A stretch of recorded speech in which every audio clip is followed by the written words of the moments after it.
አንድ ፕሮጀክት ላይ ሄጄ በሰጠሁት ነፃ ስልጠና 4-5 ፕሮጀክት ትልልቅ ክፍያ ያላቸው ትሬኒንጎች ምናምን ይመጣል። መጀመር ትልቅነት ነው ብዬ ዩኒቨርሲቲ ላይ ያለ አመለካከት የተማርከው ነገር በጣም ቫልዩብል እንደሆነ ስትወጣ ሰዎች አሰፍስፈው ይሄ ልጅ በቃ ያስፈልገናል ብለው እንደሚቀበሉ ስራ እንደሚሰጡ ምናምን እንደዛ ነው አብዛኛው ወጣት የሚያስብ። ላይፍ ግን ትምህርት የሚጀምረው ከዩኒቨርሲቲ ተመርቀ ስትወጣ ነው። እንደማለት ፓርት ስሜን እየኖርኩ የምድራችን ትልቁ በረከት በደስታና ስኬት የሚኖር ህይወት ነው። የዛሬውን እንግዳ የሆነው የሊቃውንት ኮንሰልታንሲ ማስታወቂያ ድርጅት መስራችና ባለቤት የሆነው አቶ ሊቃውንት ሲኖር ዛሬ በሚኖረን ቆይታችን እንዴት አድርገን ራሳችንን ማወቅ እንዲሁም ራሳችንን መቀየር እንችላለን በሚለው ነጥብ ላይ የምናወራ ይሆናል። አብራችሁን ቆዩ። በመጀመሪያ ሊቃውንት ከልብ ነው የምናመሰግነው። እኔም እጅግ በጣም እንግዳ አድርገህ ስለጋበዝከኝ አመሰግናለሁ። እሺ ከመጀመሪያው ስንጀምር እንግዲህ የግቢ ላይፍ ምን ይመስል ነበር? ግቢ እኔ ሐዋሳ ዩኒቨርሲቲ ነው ጆይን ያደረኩት 2006 አካባቢ። ግቢ ላይ ያው ወጣት ነህ።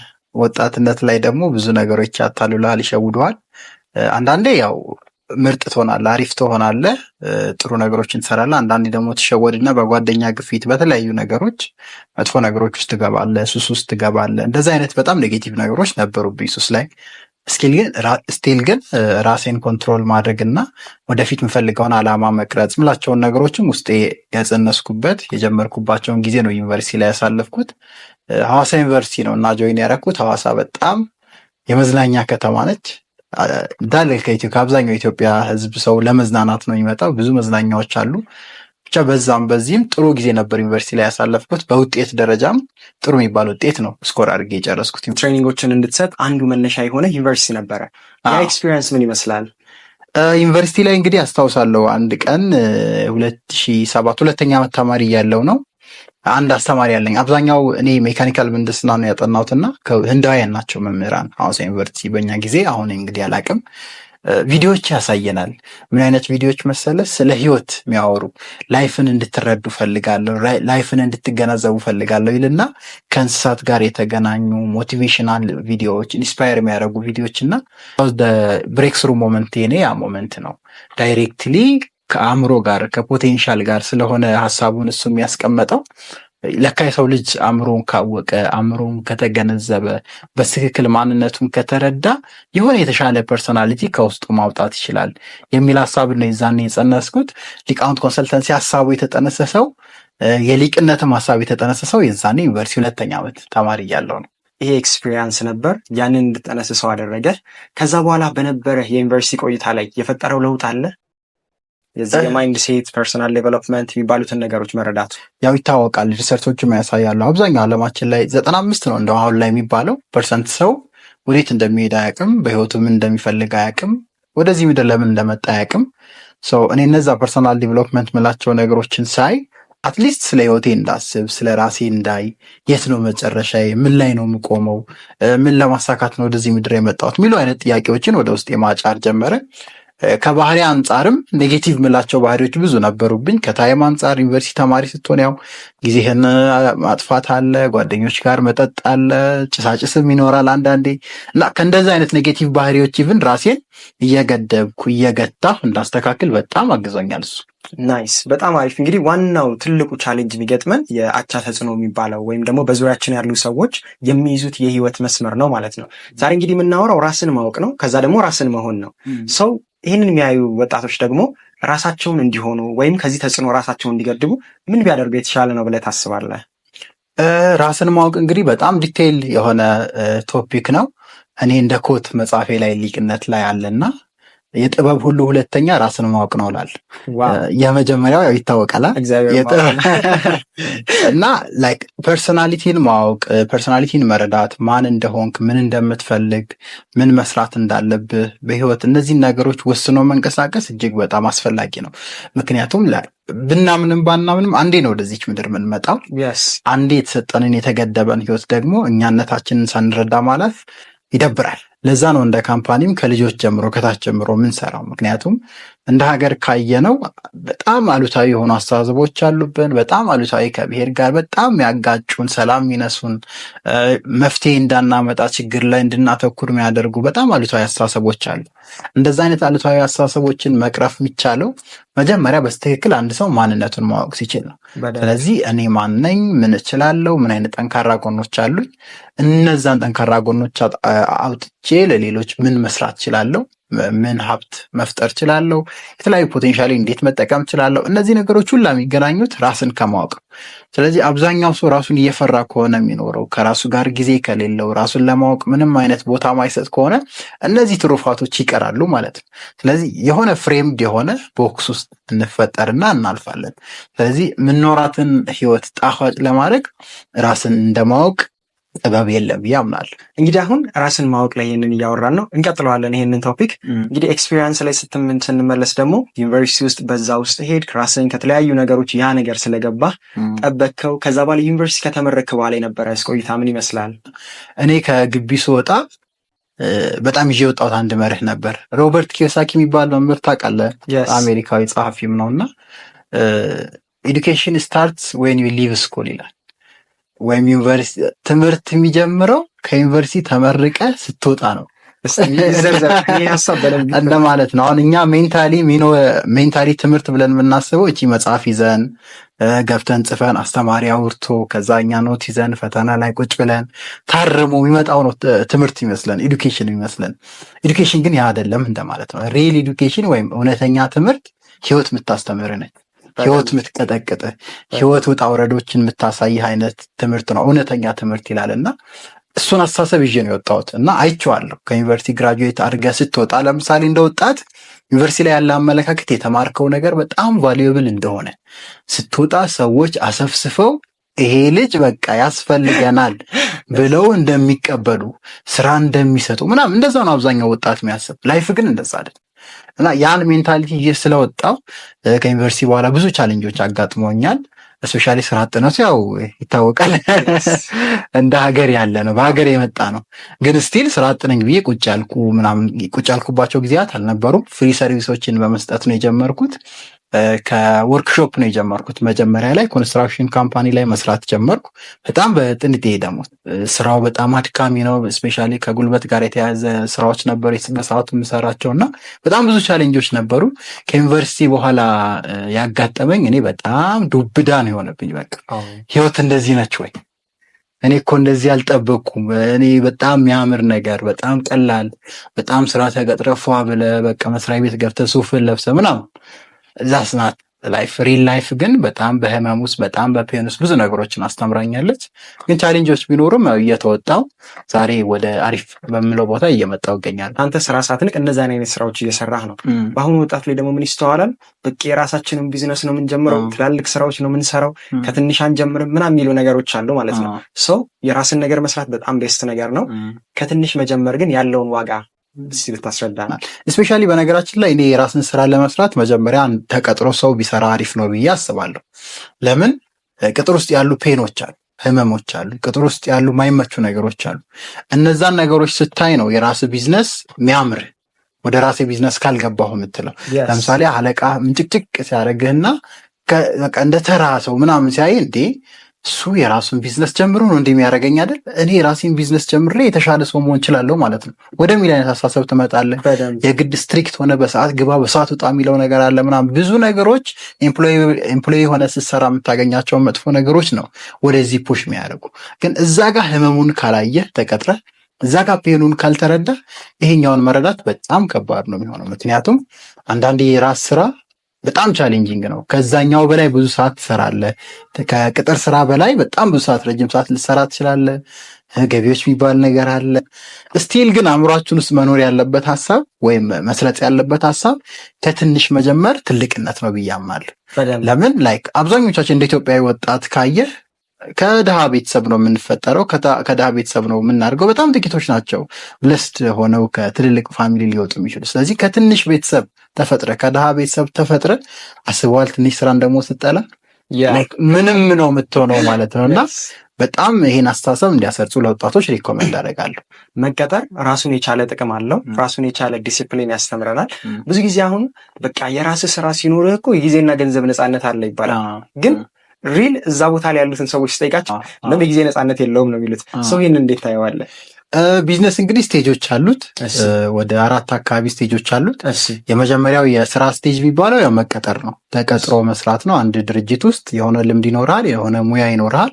በዚህ ሰዓት ትገባለህ፣ በዚህ ሰዓት ትወጣለህ፣ ይሄን ያህል ይከፈላል የሚል አይነት ማለት ነው።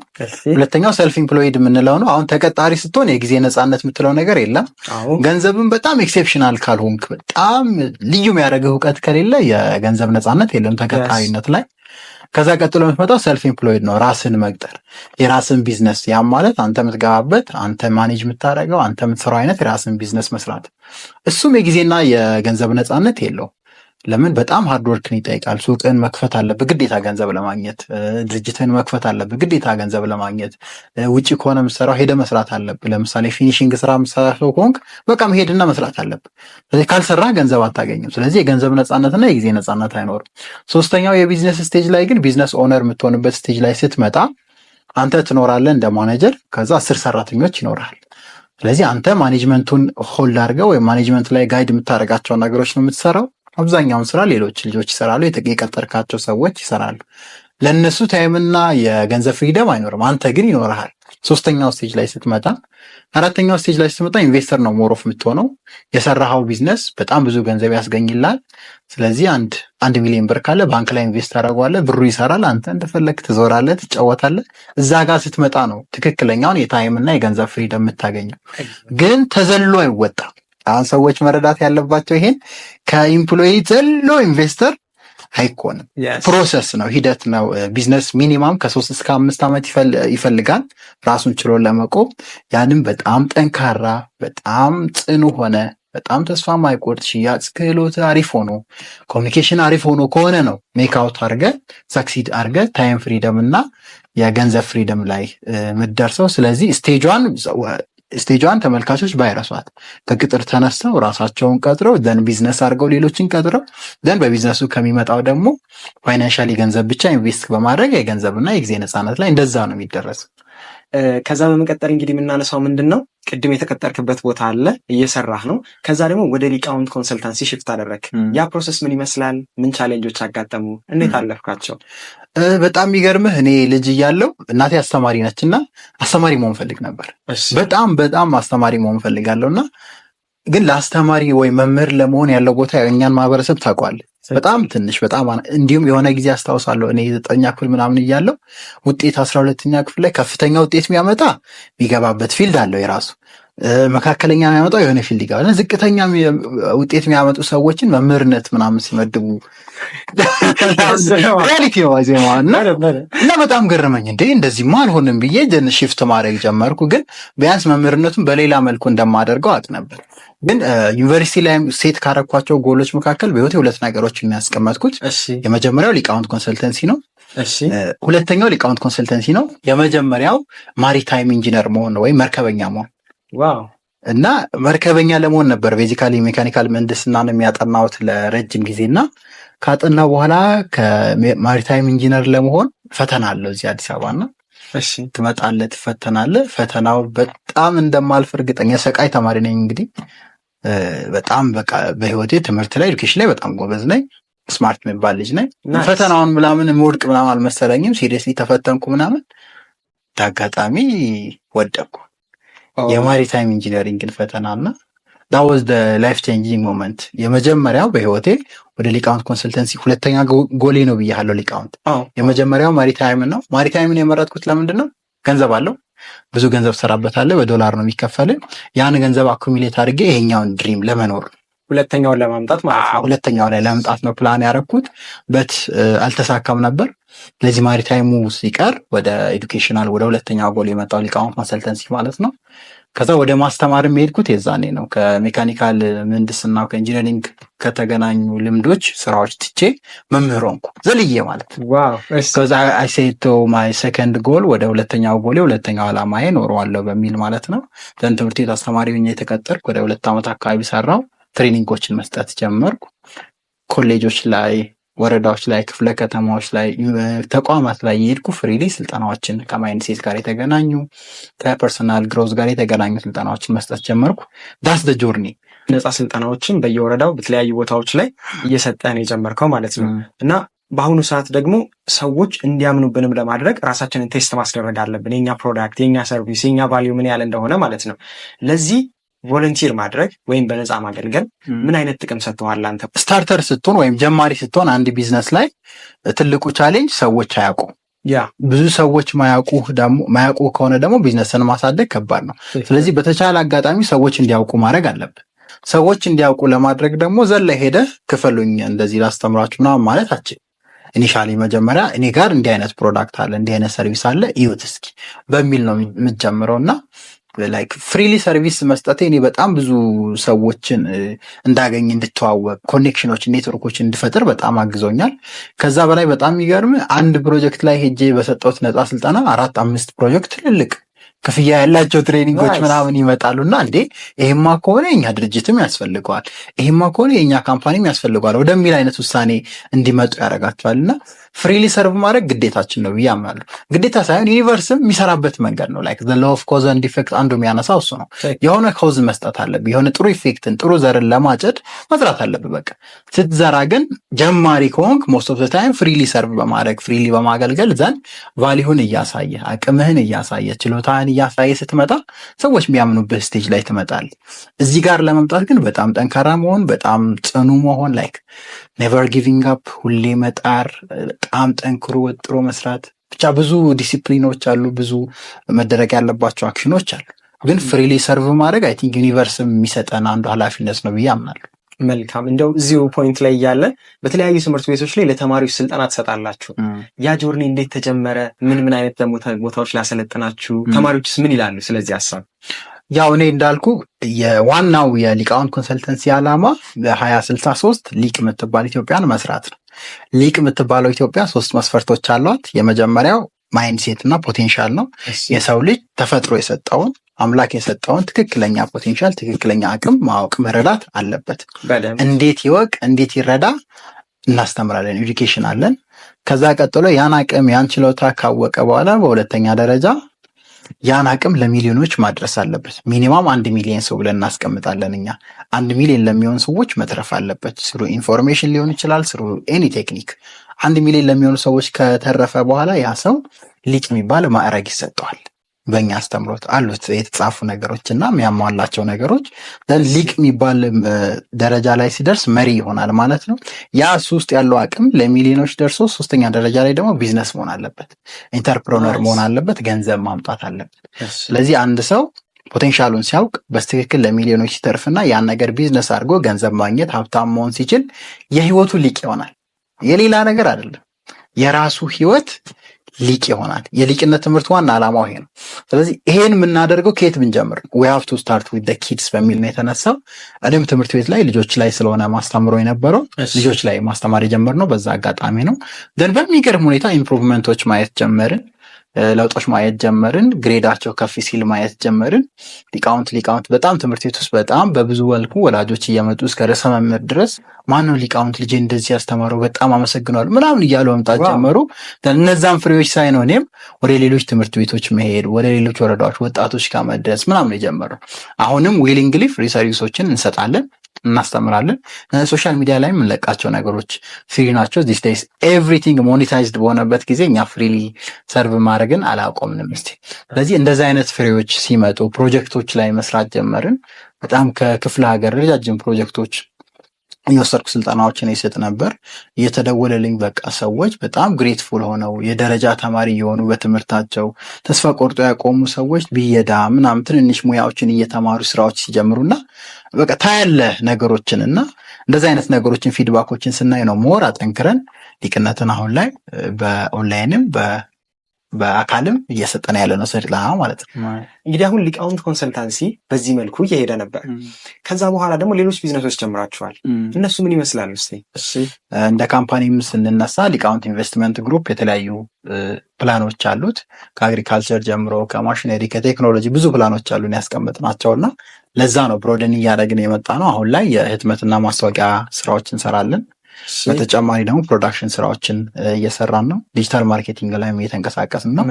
ስለዚህ አሁን አንዱ አእምሮ ሰው በስሎ አእምሮ አውቆ ራሱን አውቆ ማንነቱን ተረድቶ ምን ያርግ ብለህ ብትጠይቀኝ ዘርፎች ያስፈልጋሉ። የሰዎች ለምሳሌ የአንድ ወጣት ስኪል ከተማረው ትምህርት አንጻር ከካሜራ ጋር የተገናኘ ስኪል ካለው ፕሮዳክሽን ጋር እኛ ጋር መጥቶ ይሰራል። በማይሰራበት ምንም አጋጣሚ የለም። የስራ እድሉን እንፈጥራለን፣ አቅሙን እንዲያወጣ እናደርጋለን፣ በደንብ እንዲለማመድ እናደርጋለን። ደን በጊዜ ሂደት ደግሞ የራሱን ነገር እንዲጀምር እናደርጓለን። ፕላን አውት ያደረግ ነው። ማስታወቂያ ስራዎች ላይ መስራት የሚፈልግ ሰው፣ አርት ላይ መስራት የሚፈልግ ሰው አቅሙን ፖቴንሻሉን ይዘው ይመጣ አሉ። እኛ ጋር አሁን የሚሰሩ ድራማዎች ላይ እንዲሰሩ ስክሪፕቶች ጽፈው ፕሮዳክሽን ማቴሪያሎችን እየፈቀድን ድራማዎችን፣ ፊልሞችን እንዲሰሩ እያደረግን። ስለዚህ ጀስት አየር ላይ ያለ ሀሳብ ብቻ ሳይሆን ወደ መሬት ወርዶ ሰዎች ተጠቅመውበት ኢቭን እስከ ኪሳቸው ድረስ ለውጡ የሚታይበትን አይነት ሁኔታ ነው እየሰራን ያለ ነው እና ፕራክቲካል እንዲሆንም ስላሰብን ዘርፎችን እየጨመርን ነው።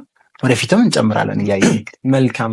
እንግዲህ ሊቃውንት ፕሮዳክሽን ወይም ደግሞ ሊቃውንት ስቱዲዮ አሁን የምንገኝበት ዘናጭ ስቱዲዮ ነው። እዚህ ጋር የሚሰጡ አገልግሎቶችን ለማግኘት እንግዲህ ከስር ባስቀመጥንላችሁ ስልክም መደወል ትችላላችሁ።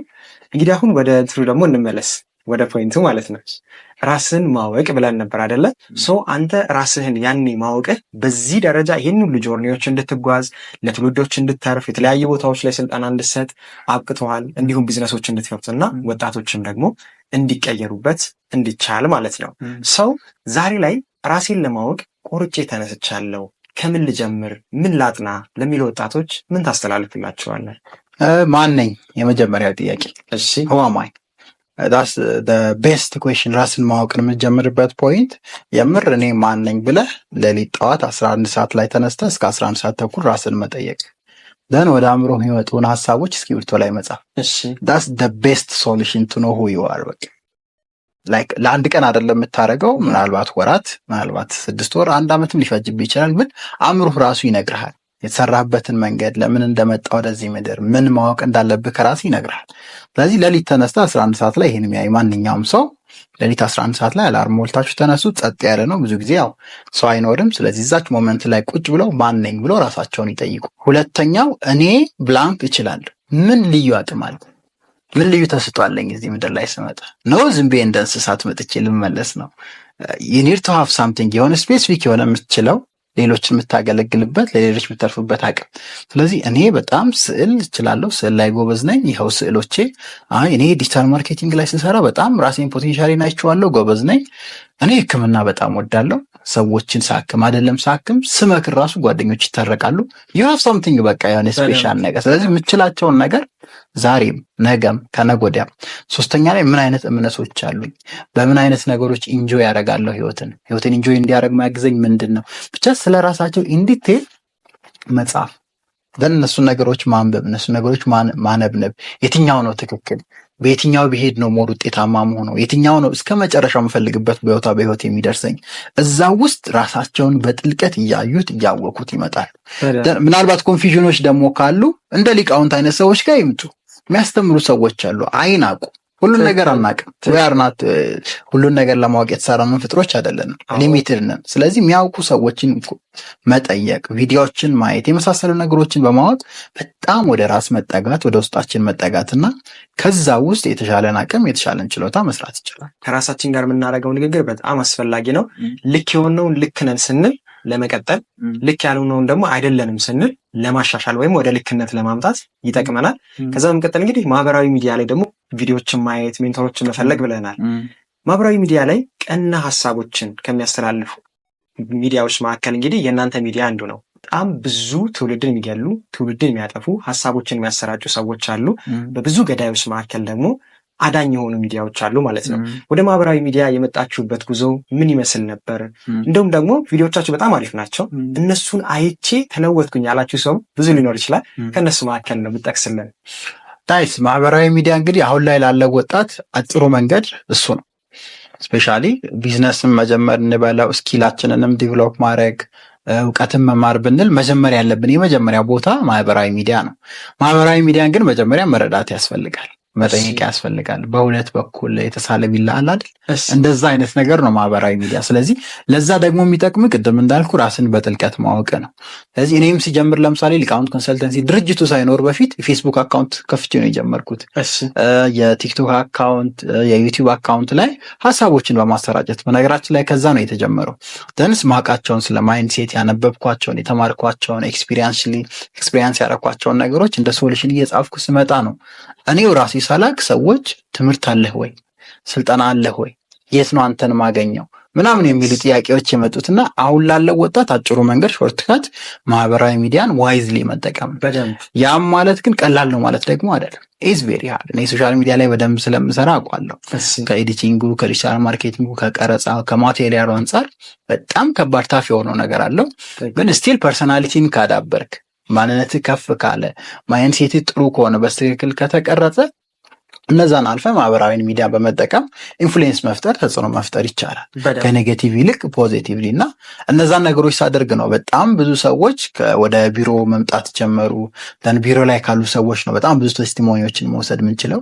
ዩቲዩብ ላይ ባሉ ቪዲዮዎች በጣም ብዙ የተፋቱ ሰዎች አሉ፣ የታረቁ ራሳቸውን ከማጥፋት አሉ። ቴሌግራም ላይ የምጽፉልኝ ከዚህ አይነት ውሳኔ ነው ያተረፍከኝ ሊቅ፣ ህይወቴን አዳንክልኝ። በጣም ብዙ ቴስቲሞኒዎች አለ ሼር ማድረግ የምችላቸውና ኢስ አሜዚንግ።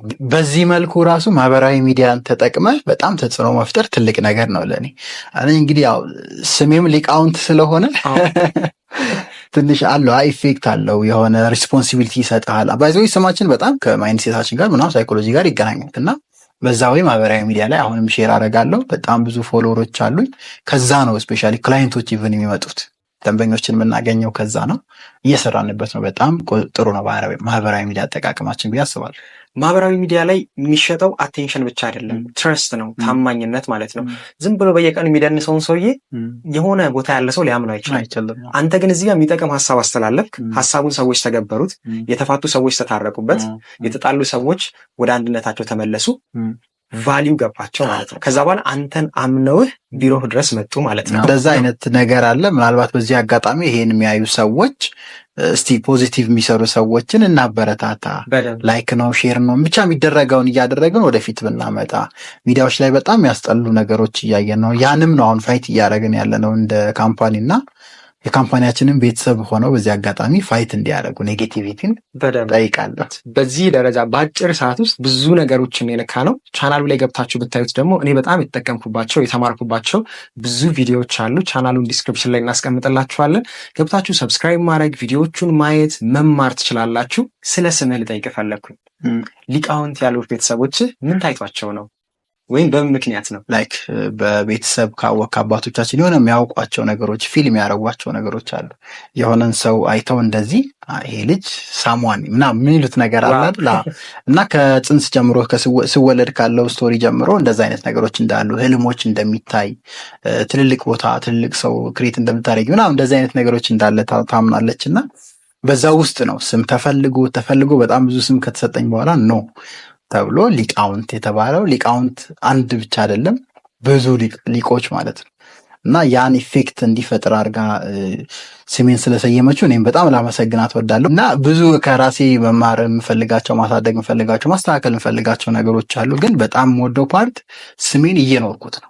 ናይስ። በጣም ራሴን ማከብረው ትልቅ ቦታ የምሰጠው ለዛ ነው። ስሜን በስትክክል ሊቃውንት ያስባለኝን ስም ሊቅነት የሚል አስተምሮት ላይ የለም እንደ ውርልድ ብዬ ነው ማምነው። እኔ አንድን ሰው በስትክክል ማንነቱን አውቆ አእምሮውን ተረድቶ ባህሪውን ተገንዝቦ ያን ተጠቅሞ የሚፈልገውን ህይወት ክሬት እንዲያደርግ በፕሮሰስ የሚያሳይ ከዚህ እዚህ ሂድ ይሄን አድርግ የሚል አይነት ትምህርት የለም።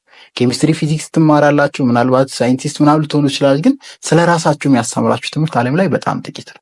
እንደዛ አይነት ሲስቴም ክሬት በማድረጌ እና ብዙዎችን እያገዝኩ በመሆኔ በጣም በራሴም በስሜም እኮራለሁ።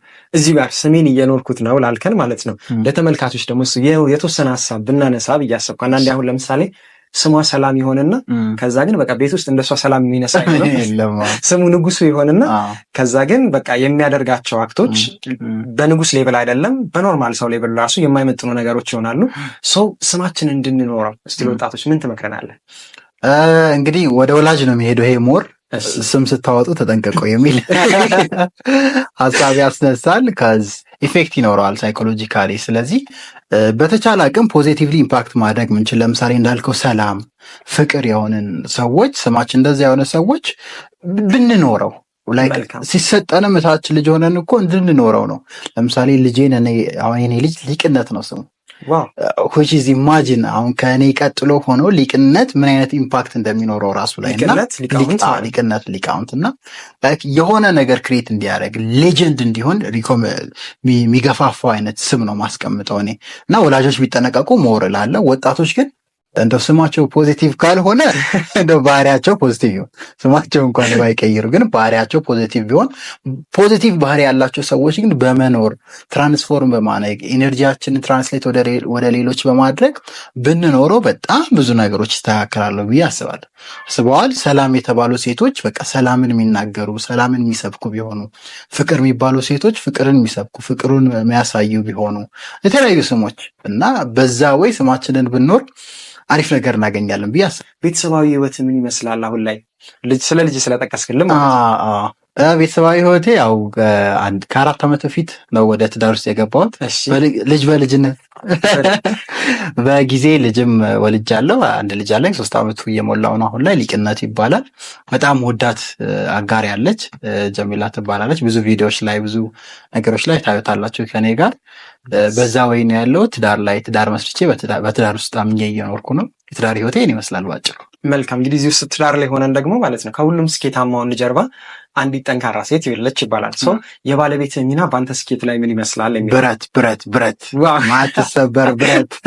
በጣም ጀግና ሴት፣ በጣም ጠንካራ ሴት፣ በጣም ማከብራት፣ ብሩህ፣ በጣም የሚገርም አእምሮ ያላት፣ የሚገርም እይታ ያላት፣ በቃ በጣም ጠንካራ ከምገልጽልህ በላይ ብዙ በጣም ፓወርፉል የሆኑ ነገሮችን እንድሰራ አብረንም እንድሰራ የምታግዘኝ የምታበረታኝ እሷ ነች። ሸራውት ነው ይባላል።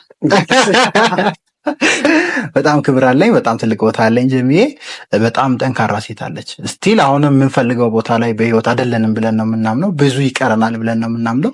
ስቲል ሰፈር እያደረግን፣ ስቲል ስትራግል እያደረግን፣ ስቲል ደግሞ ጥሩ አቺቭመንቶችንም እያየን አብረን ያለ ነው እና በጣም ነው ማመሰግነው እሷን በዚህ አጋጣሚ። መልካም፣ በጣም ቆንጆ። እንግዲህ የመጨረሻ ማስተላለፍ የምትፈልገው መልእክት ካለ? ማስተላለፍ የምፈልገው መልእክት አንደርስታንድ ዩርሰልፍ፣ ራሳችሁን እወቁ። በቃ ህይወት ስለ አንድ ነገር ነው። የጥበብ ሁሉ ሁለተኛ ራስን ማወቅ ነው። አእምሮን ማወቅ፣ ባህሪን ማወቅ፣ ያን ያወቅነውን አእምሮ ለሌሎች ማካፈል፣ ያን እውቀት ያን ስኪል ሊሆን ይችላል ለሌሎች ማውጣት፣ ብዙዎችን ማገልገል።